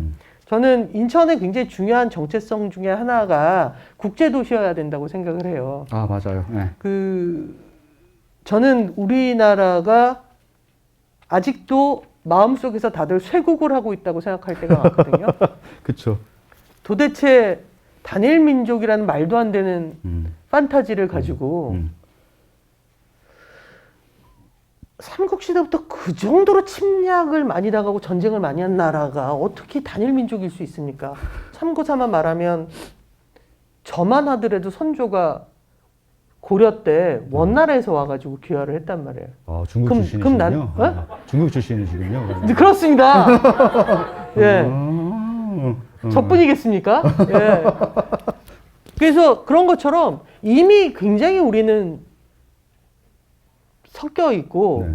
실제로 그 1920년대, 30년대 그 서양에서 온 사람들의 글을 보면 아시아에서 가장 다양한 인종의 얼굴이 있는 나라가 조선이다라는 말이 있거든요. 아, 바꿔 말하면 사실은 우리는 이미 그 반도라는 지역적 특성 때문에 국제화 되어야만 하는 도시들이고 그런 나라예요. 네, 맞습니다.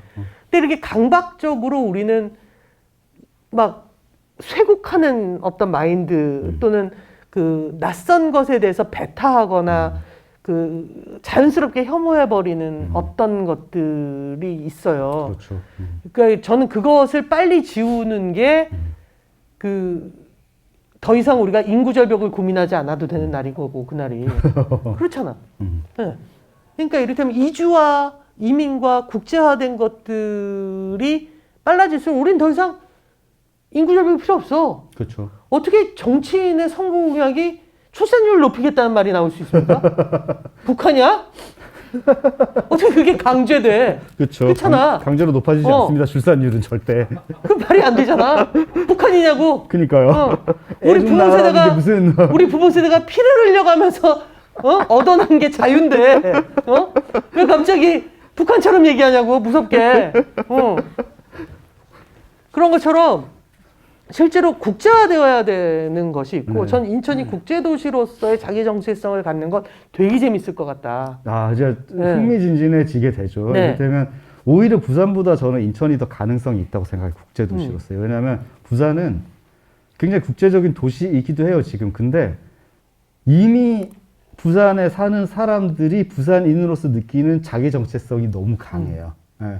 그거는 곧 굉장히 열려있는 도시처럼 보이지만 상당히 배타적인 도시이기도 하다는 이야기거든요. 제가 부산에 살아봤기 때문에 그 부산 사람들의 열려져 있으면서도 굉장히 배타적인 그런 어떤 그 부산인으로서의 확고한 정체성 같은 것들을 제가 잘 알고 있는데 인천 같은 경우는 오히려 그것이 조금 희미하잖아요, 부산보다는. 근데 그게 훨씬 더 저는 인천의 장점이 될 수 있을 거라고 그렇죠. 생각해요. 예. 제가 듣기로는 인천에 계신 그 전통 종교 네.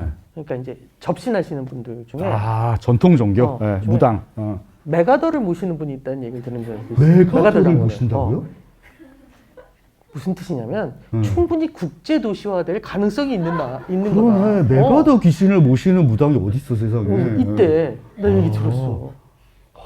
이미 연합군 장군이 모시는 신이면 이건 굉장히 인터내셔널해지는 거예요. 그러네요. 네. 거기 어디예요? 아니, 저도 얘기만 들었어요. 아, 근데 그래요? 이미 신뢰할 수가 없어서 그 순간. 네. 아니, 나는 너무 신뢰하기- 신뢰할 수 있을 것 같은데? 그래요? 어찌됐건. 뭐 가보신 분 없으시죠? 혹시 아시는 분? 아, 정말 꼭 알고 싶네요. 그거는. 메가더 신을 모신 그거 자체로 너무 영화적이네. 그리고 단편 영화죠. 아, 단편 영화. 네, 단편 영화로 찍을 수 있겠네요. 예. 네, 단편 영화죠. 네, 그 이상은 어렵죠. 메가더 신이 할 줄 아는 게 뭐겠어. 상륙을 하기 이미 때가 너무 늦었어. 그쵸, 예. 근데 갑자기 그 얘기 하니까 그 영화가 생각난다. 1980년에 나왔던 그 헐리우드 블록버스터 영화가 있잖아요. 오 인천이라는 영화가 있습니다. 혹시 들어보신 분? 아, 그게 헐리우드 영화예요? 헐리우드 영화예요. 예. 근데 그 돈을 제작비를 한국 그 종교에서 냈었죠. 단체로 결혼시키는 유나이티드? 네, 그쵸. 문님이 이렇게 되셨는데, 거기도.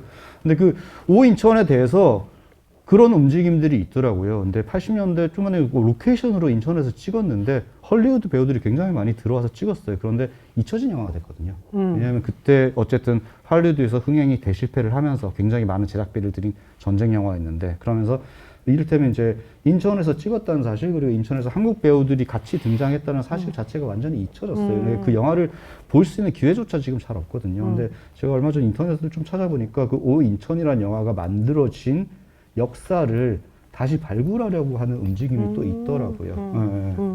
그래서 그런 것들도 어떻게 보면 인천이라는 도시에서 잊혀졌던 영화적인 역사와 전통을 다시 발굴하려고 하는 이런 자생적인 움직임 같은 게 있다는 이야기거든요. 그걸 보면서 확실히 어떻게 보면 지금이 딱 인천이라는 도시의 역사를, 이를테면 인천이라는 도시의 역사에 대해서 굉장히 깊게 얘기하는 사람들은 잘 없잖아요. 그냥 중국과의 어떤 개항이 되어서 서울의 관문으로 활용되기 때문에 열린 항구 도시다라는 정체성 외에는 사실 어떻게 보면 이제 정체성이 점점 흐려지고 있던 참이었는데, 오히려 어떻게 보면 서울, 아까 그 광주 말씀하신 거랑 비슷한 것 같아요. 이를테면 서울에 와서 전라도인으로서 받았던 편견이라든지 그런 것들로부터 오히려 자신이 광주인이라는 정체성을, 전라도 사람이나 정체성을 갖게 되고, 그러면서 자기 지역에서 어쨌든 지역의 비즈니스를 하거나 영화를 만들게 되는 거잖아요. 근데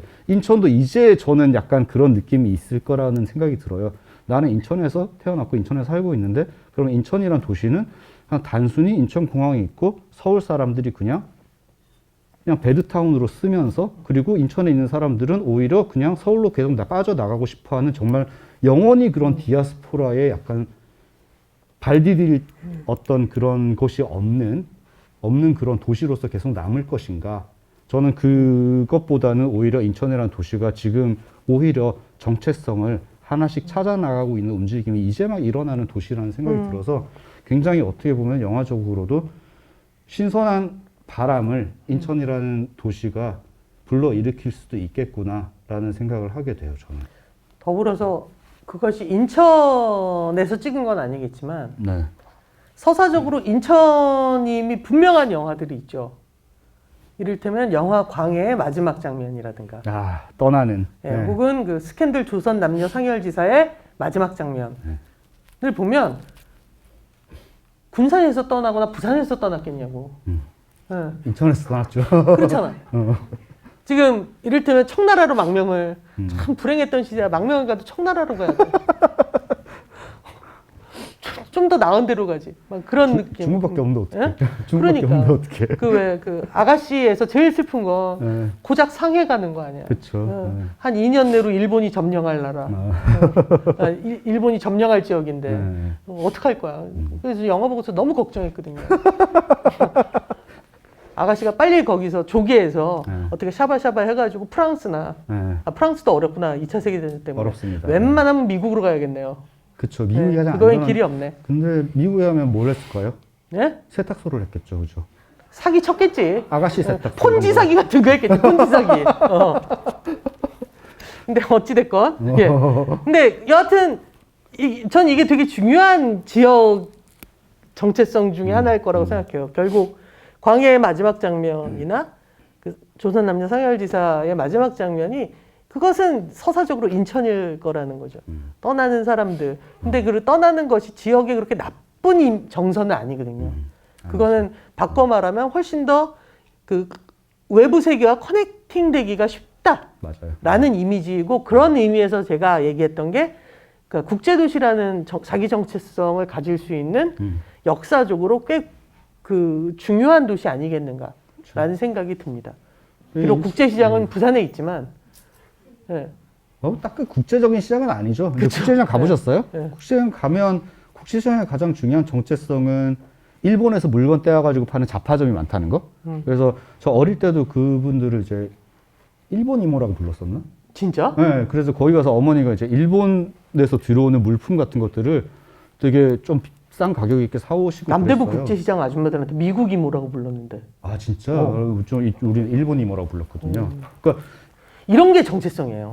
붙어 있잖아요. 그러니까 부산 같은 경우는 일본이랑 굉장히 밀접하기 때문에 NHK가 나오는 동네니까. 그렇죠. 어릴 때부터 그냥. 이제 NHK도 봤었고 일본 음악 같은 게 지금이야 그냥 바로바로 유튜브 같은 걸로 들어오지만 그때는 테이프를 사가지고 들어오면 그게 이제 뺑 돌면서 유행을 했단 말이에요. 그래서 부산 같은 경우는 굉장히 일본스러운 도시였어요. 그리고 일본 사람들이 부산에 오면 중앙동 쪽 가면 아 여기 너무 고베 같다라는 이야기를 할 정도로 도시 계획에 있어서도 어느 정도 굉장히 일본스러운 느낌이 있거든요, 여전히. 그런데 인천 같은 경우는 저는 오히려 더 가능성이 높은 게 사실 부산 같은 경우는 일본이라는 국가가 더 이상 한국에 있어서 어떤 제조적이라든지 문화적인 선진국이 아니게 되어버렸잖아요. 지난 20년간 어떻게 보면 두 국가의 차이점이 굉장히 흐려졌고 그러면서 최신 문물을 들여오거나 뭔가 새로운 세상으로 나아가는 항구라는 느낌이 부산은 사실은 옅어졌어요.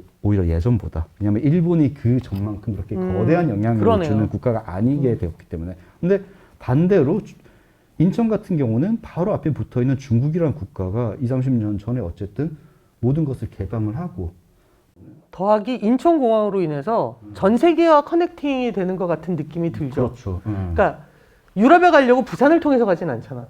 절대 안 가죠. 군산에서 뭐 런던에 가진 않잖아. 그렇죠. 네, 근데 어찌됐건 인천이라는 도시는 그런 면에서 자기 정체성을 훨씬 더 이렇게 연결시켜내는 것, 그렇죠. 연결하는 것, 그러니까 떠나는 것을 떠나는 것이라고 생각하지 말고 연결해내는 것이라고 생각하면 맞아요. 되게 재밌는 그 이미지들을 만들 수 있을 거라는 생각이 듭니다. 그래서 좀 변해가지 않을까라는 느낌이 있어요. 이를테면 네. 우리가 인천하면 떠올리는 아까 계속 말했던 이제 고향을 부탁해라든지 뭐 천안에서 마돈나 같은 영화들이 아까 관객분들도 말씀하셨지만 어떤 디아스포라라는 단어가 너무 어울리는 모두가 떠나고 싶어하는 혹은 떠나지 못하면 서로 부둥켜 안고 어쨌든 위로라도 하면서 살아가야 하는 도시에서 점점점 저는 머물러서 무언가를 인천이란 정체성을 만들어낼 수 있는 일들을 할 수 있는 도시로 변해가고 있고 굉장히 순식간에 국제적인 메트로폴리스의 역할을 담당하게 되었다고 보는데 그것이 앞으로 영화 속에서 어떤 방식으로 그려질지 기대를 하게 됩니다. 네. 저는. 네. 이제 끝날 시간이 다 돼서 마지막으로 얘기를 하면 저는 좀 더 축제 같은 분위기로 이 인천 영화 주간이 내년에는 더 축제 같은 분위기가 됐으면 좋겠다고 생각해요. 이건 뭐냐면 여기에 지금 우리 모든 논의에 하나가 빠져 있거든요. 뭐가요? 관객들은 어떻게 느끼냐? 아, 그렇죠. 관객들은 영화를 통해서 인천이라는 곳을 어떻게 바라보고 있는가? 라는 것이 더하기가 되는 순간 그 얘기가 나올 수 있는 부분이 크다고 생각을 하기 때문에 내년에는 이제 좀 더 우리가 어쩌면 마스크 안 쓰고 하고 있을 수도 있잖아, 내년에는. 제발. 그러니까 또는 야외에서 행사를 할 수도 있을 거고, 뭐 야외에서 밤에 영화를 틀면서 뭔가를 할 수도 있을 거고. 네. 그래서 이런 어떤 지역 공동체, 지역 커뮤니티의 그 축제가 굉장히 중요하기 때문에 맞습니다. 이를테면 어느덧 강릉은 그 강릉이 아니라 정동진이 돼버렸잖아요. 맞아요. 네, 그런 것처럼 그런 어떤 지역 커뮤니티와 지역 공동체의 어떤 모임들이나 행사라든가 이런 것들을 키울 필요가 있는 게 아니라 굉장히 그 재밌고 깊게 갈 필요가 있다고 맞습니다. 생각을 하기 때문에 내년에도 잘 되셨으면 좋겠다는 생각이 듭니다. 네. 네. 아, 그리고 저는 이 공간 자체가 너무 좋아요. 저는 처음 와봤거든요. 애간극장. 이게 언제부터 있던 극장이죠? 우리나라 최초의 극장이라는 소문도 있어요. 우리나라의 최초의 극장이라는 네. 소문인데 들어오는 순간 정말 서울 같은 경우는 함부로 밟지 말아요. 그러니까. 무너질 수도 있어. 그렇구나. 서울 극장 같은 극장들이 다 사라지면서 사실 이제 멀티플렉스 말고는 극장들이 거의 없거든요. 부산도 마찬가지예요. 남포동 쪽에 예전에는 이제 뭐 부산 극장이라든지 이런 극장들이 좀 있었지만 거의 다 멀티플렉스화가 되어버렸어요. 그래서 저는 이 공간에 딱 들어오는 순간 이 주변 동네의 느낌도 그렇고 정말 여기는 이를테면 개발이 빠르게 되지 않았기 때문에 오히려 역사성을 가지고 아직까지 존재할 수 있는 공간들이 있구나. 근데 그게 저는 너무너무 큰 장점이라고 생각을 하거든요. 이게 단순히 그냥 어떤 빈티지한 것에 대한 사람들이 공통적으로 요즘 사람들이 느끼는 매력 같은 것들도 분명히 있어요. 이를테면 뭐 음악도 그렇고 레트로로 계속 향해 가잖아요. 그래서 인천에 오는 이제 관광객들이 많아지는 이유도 사실은 이제 계양로 쪽에 예전의 건물들의 그런 느낌 같은 것들을 느끼고 싶어서 오는 것들이거든요. 그래서 저는 오히려 인천이 특히 송도 쪽으로 개발이 많이 되고 이 원도심 자체의 개발이 엄청나게 빨리 이루어지지 않은 것이 이 도시에, 이 지역에 엄청난 장점이 될 수 있을 거라 생각해요. 영화적으로 표현할 수 있는 장점이 될 수도 있을 것이고, 그리고 스스로 지역성을 느끼면서 성장할 수 있는 그런 장점이 될 수도 있을 것이고, 그래서 이 애관극장이라는 공간에서 오늘 행사를 진행하게 된 것도 정말 저는 되게 재미있는 경험이었고요. 정말 즐거웠고요. 네. 어쨌든 오늘 인천에 대해서 저희가 이렇게 1시간 반 동안이나 이야기를 나눠봤는데, 어쨌든 뭐 두서없이 많은 이야기를 했지만, 어쨌든 다들 인들이시니까 어쨌든 이 이야기로부터 뭔가 좀 얻어가는 것들이 있으면 좋겠다라는 그런 생각을 하게 되네요. 네. 네. 마지막으로 1시간 반 동안 네. 앉아서 들으시느라고 고생 고생들 많으셨습니다. 많으셨고요. 예. 배은주 감독님께 큰 박수 한번 부탁드릴게요. 정말 감사합니다. 그리고 성주가 오늘 끝이죠? 아니요, 다음 주에도 있어요. 다음 주에도 있구나. 네. 계속해서 관심 그 가져주시고. 지행사 끝나니까 다 끝났대. 네. 그리고 소셜미디어에 홍보도 많이 해주시기를 부탁드리고 싶습니다. 오늘 말씀 드려주셔서 정말 감사합니다. 예.